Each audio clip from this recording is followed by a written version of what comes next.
Сәяхәтче сүзләр. Моңа кадәрге тапшыруларыбызда без рус телендәге төрки алынмалар хакында бары тик исемнәр, әйберләрнең һәм күренешләрнең атамалары мисалларына гына сүз алып бардык. Хәлбуки исемнәрдән тыш, алар арасында бүтән сүз төркемнәрдә бигрәк тә сыйфатлар, фигыльләр һәм рәвешләр ешашырый. Сыйфатларга килсәк, аларның зур күпчелеген төс белдерүче сүзләр тәшкил итә. Шулай ук кешенең характерын, холкын, фигылен сыйфатлаучы алынмалар да байтак кына. Бүген без әнә шуларның кайберләренә тукталып узарбыз. Алый, аксыл кызыл, ачык кызыл яки кызгылт ак төс. Борынгы рус телендә 14нче йөздә учрый. Агиенко, Дмитриев һәм башка белгечләр татар телендәге ал сүзеннән ясалган дип күрсәтәләр. Алыр, алырник.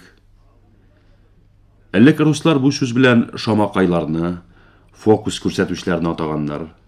Соңга таба алдакчы, мошенник, алып сатар кеше мәгънәсендә кулланыла башлаган. Төрки телләрдәге алыр фигыленнән һәм алгыр сүзеннән ясалган дип санала. Татар телендә алгыр зирәк, үткен, җитез, уңган мәгънәсендә йөри. Балбес аңгыра, сантый, сөрхәнтәй, күсәк кебек тискәре сыйфатларны белдерә торган сүз. Күсәк дигәннән аңлашылганча, күбрәк буйга үсеп тә әрәтүгене булмаган яшь кешегә карата әйтелә. Татар телендәге белмәс сүзеннән белмәс, белбес, балбес рәвешендә үзгәртеп кабул ителгән. Рус телендә белмәс вариантында хәзердә йөри, хәтта әйтем составында да кергән. Мәсәлән, не белмәсе, не знает, ягъни надан, әлифне таяк дип тә белми торган кеше. Башка төрки телләрдә белмәс сүзе урынына и, с урынына з авазлары белән билмәс формасында йөртелә. Шуны күздә тотып тюрколог Дмитриев фонетик ягыннан күренгәнчә, бу сүзнең Идел буе татарларыннан алынган булуы һич тә шик калдырмый дип яза.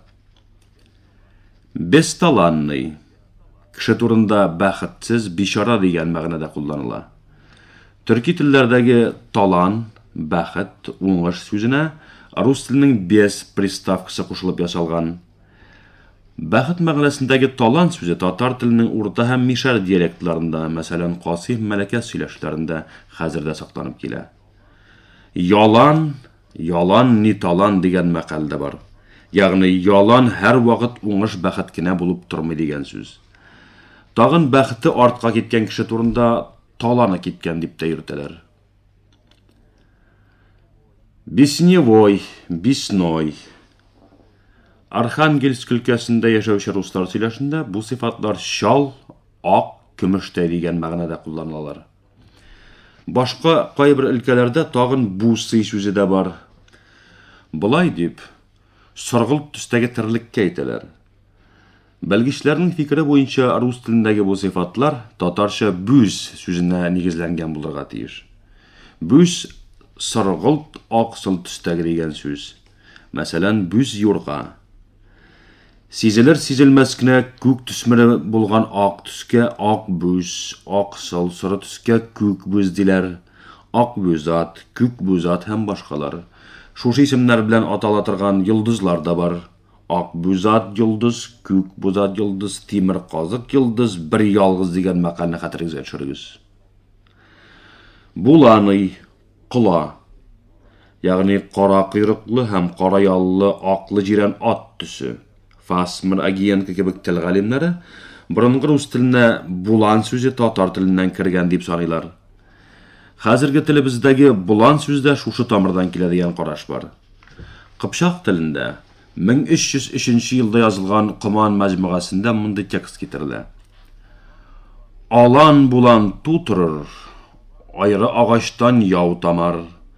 Кулан алан тутырыр, ку агачтан яу тамар.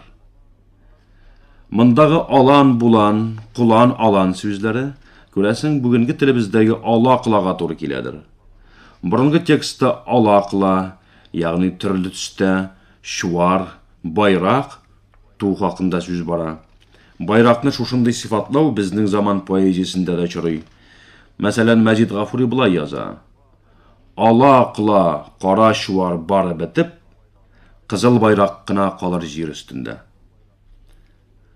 Бурый. Рус тілінде бұл сөз 13-ші yüзден қолданылып келе. Һәм башлыша күрән, қыңғырт түрлікке қарат айтылы. Шондай түстәге сыйырны бурьонка диләр. Агенка бұл сөзні татарша бур тамырынан ясалған деп саный. Аның бұл фикірі бүгінгі тілімізде күрәнсу қызылға яки қызғылтқа әйлену мәғнәсінде бурлану фиғілі білән дә растлана. Бізде ат турында бурлы деп әйтуде бар. Мәсәлән, бурлы бия. Ләкин аның мәғнәсе бурыдан біраз айрыла. Бурлы деп қара яки қызыл үстіне біртік ақ яннары болған ат қайталар. Біз балмышны, дуамал, сәйір, келді-кеттілі кішіні шулай сифатлайлар. Негізінде түркише балмыш, балғамыш сөзі ята деп қарала. Татар тілінің урта һәм мишәр диалектларының қайбір сөйләшләрендә рус тіліндегі алынмаға шақты якын тұрған булама сөзі очрый. Ул буталшык, буталган дигәнне аңлата. Ләкин шунысы игътибарга лаеклы. Буламаның русча алынманыкы кебек үк күчерелмә мәгънәсе дә бар. Рәтсез, юнсыз кешегә булама кеше диләр. Яралаш, тәртипсезлек, буталчыклык. Төрки телләрдәге шул исәптән татар телендәге аралаш сүзеннән алыну барлык белгечләр тарафыннан таныла. Игреневый, игрени. Ак яллы һәм кыйрыклы җирән ат төсе. Җирән сүзе төрки телләрдә йигрән фонетик вариантларында да әйтелеп йөри. Күрәсез, төркичә йигрән белән русчадагы игрениның якынлыгы бәхәссез. Татарларда маңгайында йолдызы актау булган ат җирән кошка айрыша мактаулы саналган. Ерактан якын күренәдер җирәнче атның кашкасы дип бу хакта халык җырларында да әйтелеп үтелә. Иловый. Бу сыйфат Оренбург, Уфа тирәләрендә яшәүче руслар сөйләшендә күбрәк иловый каша тизмәсендә очрый. Мәгънәсе сулы боткасы. Татарча иләү сүзеннән ясалган дип уйланыла. Сумбурный, буталчык, чуалчык. Кайбер белгечләрнең фикеренчә, шылбыр сүзенең сулбур дигән фонетик вариантыннан алынган. Сулбур дип ат бәйләп куя торган озын бауны атаганнар. Яглый. Рус теленең көнчыгыш сөйләшләре өчен хас сыйфат. Башлыча яглый земля тизмәсендә очрый. Симез, ягъни уңдырышлы кара туфракка карата кулланыла. Ясалышы төрки телләрдәге яг, май сүзеннән дип аңлатыла. Як, яки икенче фонетик варианты яу, хәзерге татар теле өчен архаик сүз. Әмма ул айрым сөйләшләрдә яисә мәкалә әйтемнәренең текстларында әле дә сакланып килә. Мәсәлән, яхшы хәбәр китергән кешегә җавап итеп, авызыңа балдай яу диләр. 14нче yüzләрдә як, яу сүзләре татар теленең формалашуында зур роль уйнаган кыпчак телендә бик актив булган. Куман мәҗмугасындагы табышмакларда алар ике сүзнең берендә диярлек очрый.